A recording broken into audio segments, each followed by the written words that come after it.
In a world where one woman tries to start a podcast, how will I ever do this on my own? She thought she would have to get expensive equipment. What? I can do all of this on a free app? She thought she would have to find creation tools all over the internet. You mean it can all be contained in an app on my phone and computer? She thought she would have to do all her own distribution. You mean to tell me this app is going to send it to Spotify, Apple Podcasts, Google Podcasts, and all those other platforms for me? She thought she would never make any money. I don't have to wait for a minimum listenership to monetize? She thought that she would have to find all kinds of different equipment and pieces. But I'm going to download this free Anchor app and get started today. Visit Anchor.fm and download the free Anchor app to be just like her, the ultimate podcaster.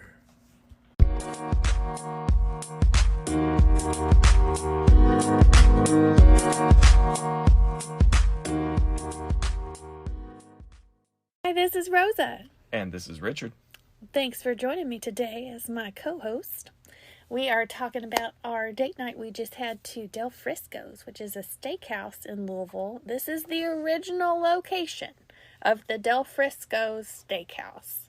There are others throughout the country, as you will hear. We will talk a little bit about the history we learned here. But first we're going to talk about our experience going into Del Frisco's. What were you expecting, and was it different than you expected going in, Richard? So I was kind of expecting like a really pretentious steakhouse, especially the way you'd been talking about it to hype me up for going. I was like, okay, so this is going to be one of those places where I'm going to feel guilty being in like a polo shirt and khakis. So that's exactly what you wore? Well, that's all what I'm going to wear anywhere I go. No, it's not. You have dress clothes.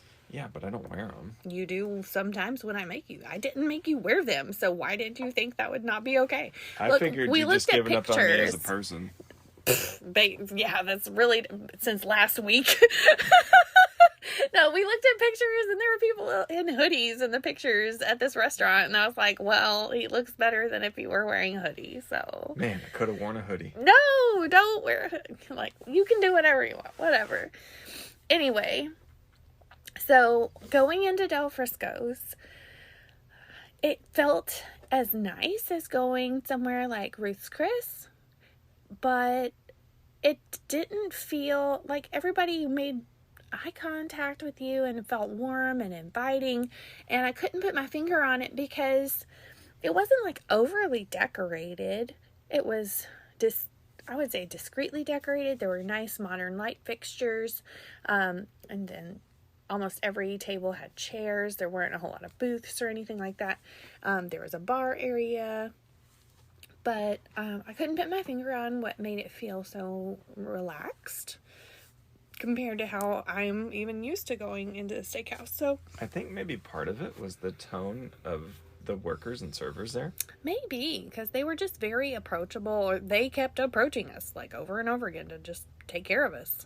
I mean, I swear we had 5 different server or busboys or it was or food deliverers or whatever they were doing. Every time somebody new came to our table and they were all every time somebody positive walked by, I felt like they were talking to us, making eye contact and checking on us. Even if they weren't even our server, they were just like, can we get you another thing right now? And I'm like, right.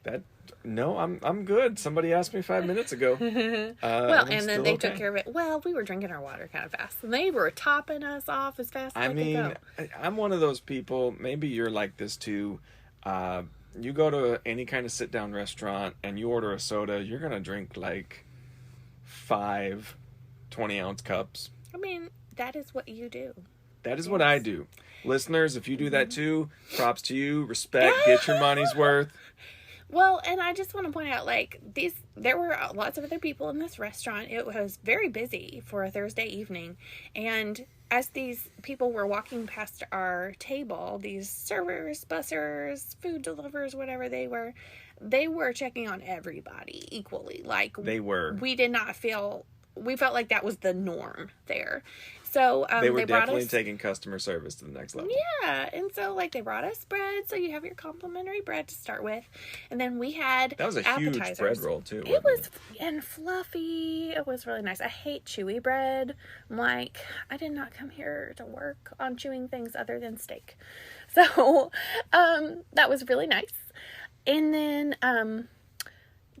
we had appetizers. You want to talk about your appetizer? So I got the French onion soup, and it was very good.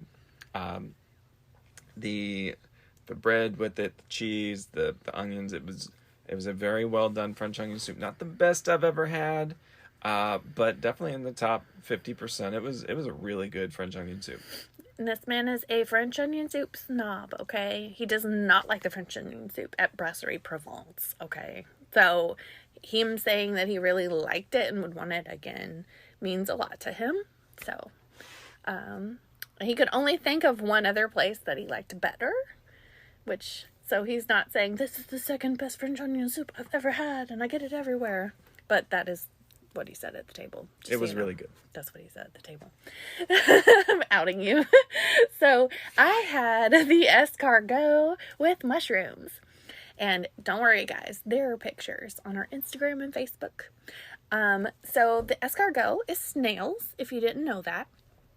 A lot of the time you will be digging the snails out of their shells, but in this case there were no shells. That part had already been taken care of, and they were mixed in with the mushroom. So like there was, I think, 6 or 7 individual like snails on top of mushrooms, but they were like drenched in like this garlic butter, and then they came out with half a lemon with a little net over it, so you could squeeze out the lemon without getting the seeds in it. It was so cute. I was like, wow. I tried one of them, and you ate the rest because I was only going to try one of them. It had a really smoky flavor. I thought it was really cool how the mushrooms really complemented it. I was really interested to try it, and I was very happy with it. I don't like raw things, and it was on the slimy side, but the smoky flavor was really nice. It wasn't too salty or anything, so I was happy about that. So for our entrees, it's a steakhouse, and they are phenomenally known for their steak, so we had to both get variations on steak. Would you like to talk about your entree? So I got the tornado, which looks like the word tornadoes on the menu. And so I was picturing in my head when I ordered it, because it said, steak tips in a burgundy wine sauce. A burgundy wine sauce surrounded by Duchess potatoes and some white cheddar cheese. And smothered with cheddar cheese. And I forgot, or maybe just never knew what Duchess potatoes were. I was thinking it was going to be like diced potatoes of some kind, and it would be like some kind of mix like that. Duchess potatoes are basically really fancy mashed potatoes. Mm-hmm. And so the whole thing wound up tasting a lot like a shepherd's pie. Where in a shepherd's pie, like the mashed potatoes would be on the top, so it's like a reverse shepherd's pie. But it's like meat and potatoes. It was meat and mashed potatoes in a burgundy sauce with cheese involved, and it was very good. Mm-hmm. It was tasty. I definitely enjoyed it. I couldn't eat half of it. It was so filling. Well, and it's a good thing we tried yours first, because I ordered the 10-ounce filet, you guys, and we had deliberated, should we get toppings on it? Because you could get it Oscar style with your seafood and hollandaise. You can get it with different like mushroom or truffle seasonings or sauces, peppercorn butter, whatever, for an upcharge, right? And these are like on average maybe like $50 steaks, right? So you want it to be good, right? Well, we didn't get anything extra on this. This was just unadulterated steak.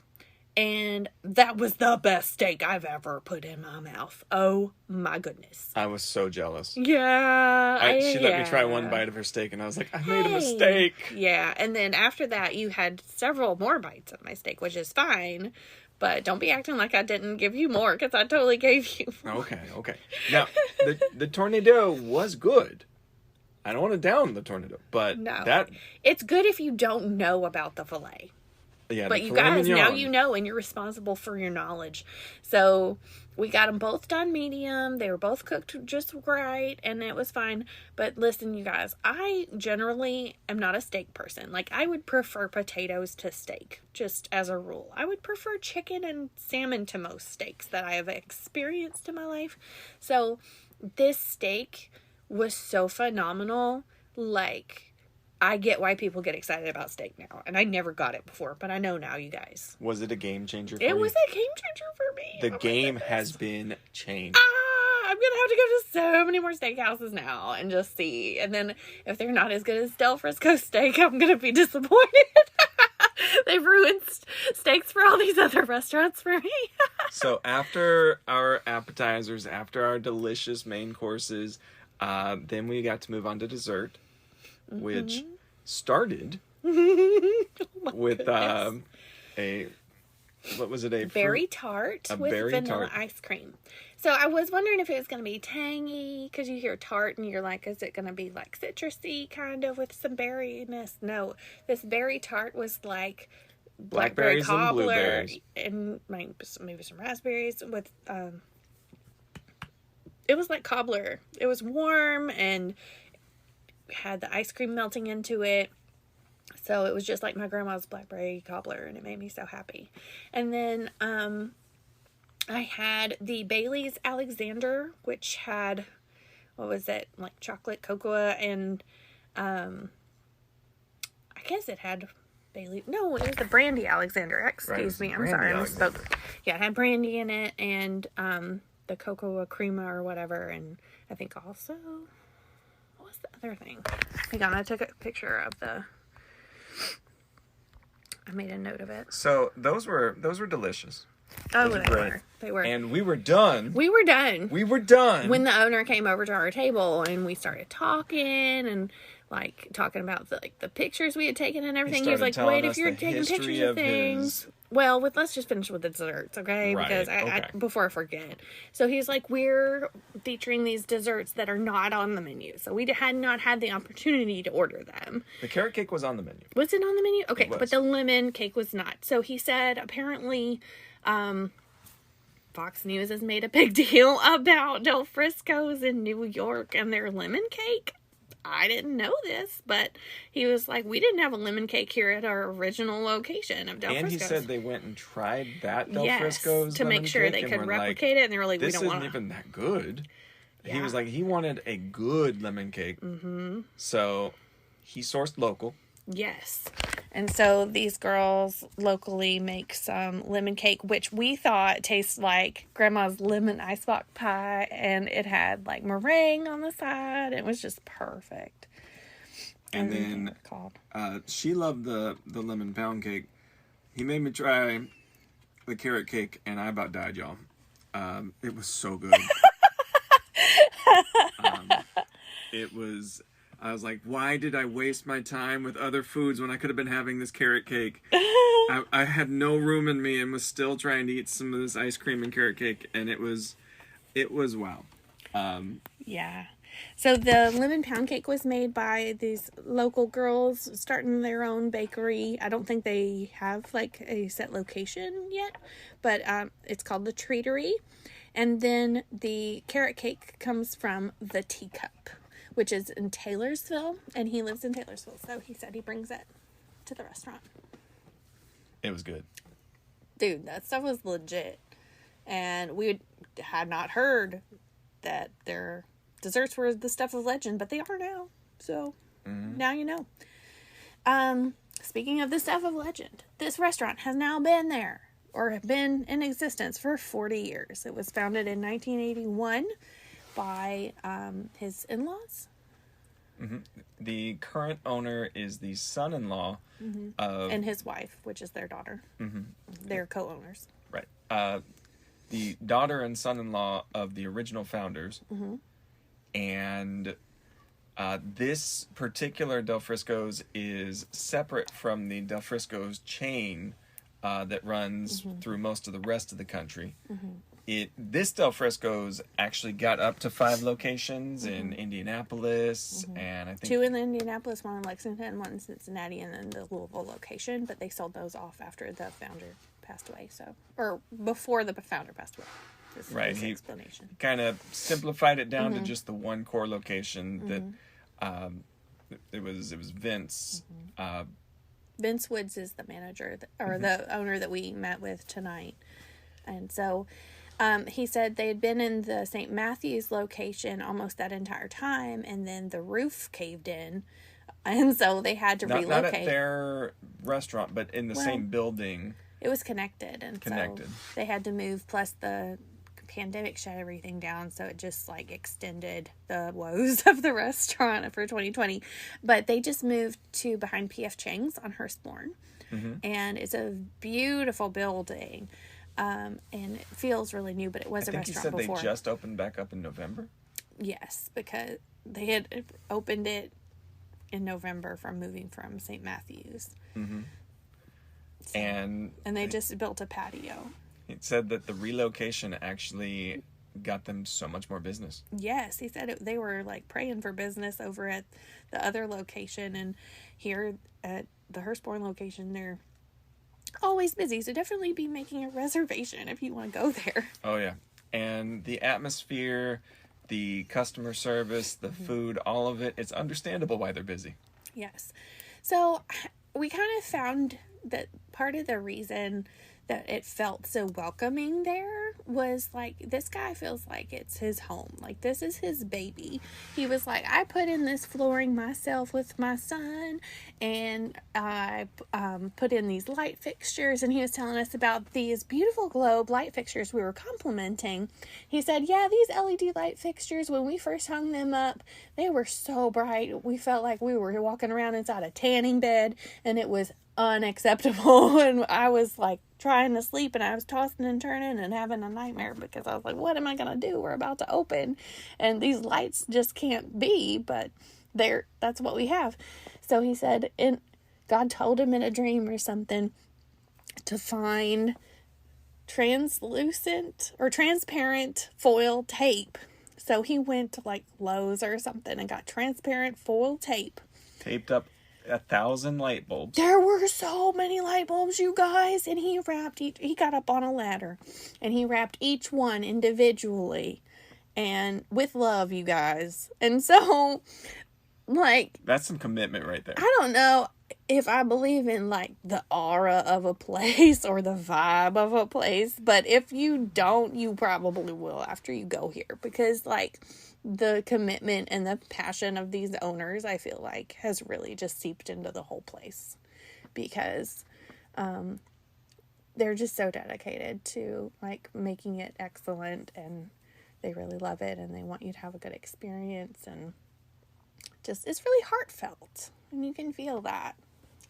I wanted to also point out, we mentioned the price point of the steaks and stuff like that, and then the shareable sides are about $10 each, and the appetizers are like $18. And you should go, definitely bring your wallet, because this is not Arby's. It's not, well, and it's not Chili's. It's not Chili's. It's not a sit-down restaurant like Chili's. This is not a 2 for $20 place.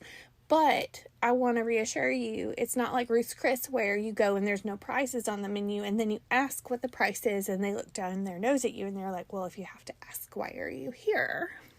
Which is how it feels going there, you guys.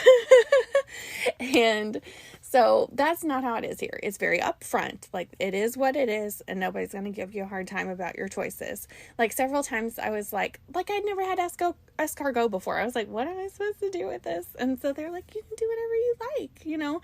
And I've worked in a nice restaurant before where if people weren't doing things right, there was definitely some looking down your nose at people like, oh, they don't know how to do that.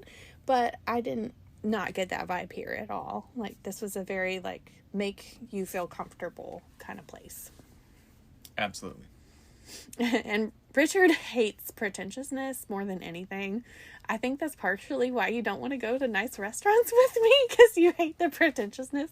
You're like being obstinate or something and not wanting to dress up. But joke's on you. They loved you just the way you were. Oh no, you got me. All right, y'all. So that was Del Frisco's, and we definitely highly recommend them. Yes. Great service, great atmosphere. The food tasted. Oh, we didn't talk about the asparagus or the Green Phunque. The sides, you guys. There are even more pictures of even more delicious things to talk about. The asparagus is excellent and perfectly cooked, and it comes with hollandaise, and which is also perfect. Then the Green Phunque is like this spinach casserole with mushrooms and onions and maybe some bacon and cheesiness, and it's incredible. There are like replica recipes online, so I looked that up, and you guys, there's a reason they're trying to copycat this recipe, because it's delicious. Richard didn't like it, but I did, and I'm happy because I get it later, and he won't have it. So, So yes, go for all of the things. All right. Well, this has been Lou Reviews. Oh yeah, I should say we are rebranding, so the Louisville Food Reviews podcast will continue to maintain this name, but our page on Facebook is changed to the Lou Review. We have a new website, loureview.com. We are expanding beyond food to cover experiences and support other local businesses that are not just only food. We also, our Instagram, I've changed the title to the Lou Review, but we have to keep the handle of Lou Food Reviews just because that wasn't available because it's too general, I guess. It had been taken by somebody else to have the Lou Review. So check us out on social media and feel free to check out our website as well. All right, and we will see you in the next one. Or you will hear us in the next one. Bye. Bye.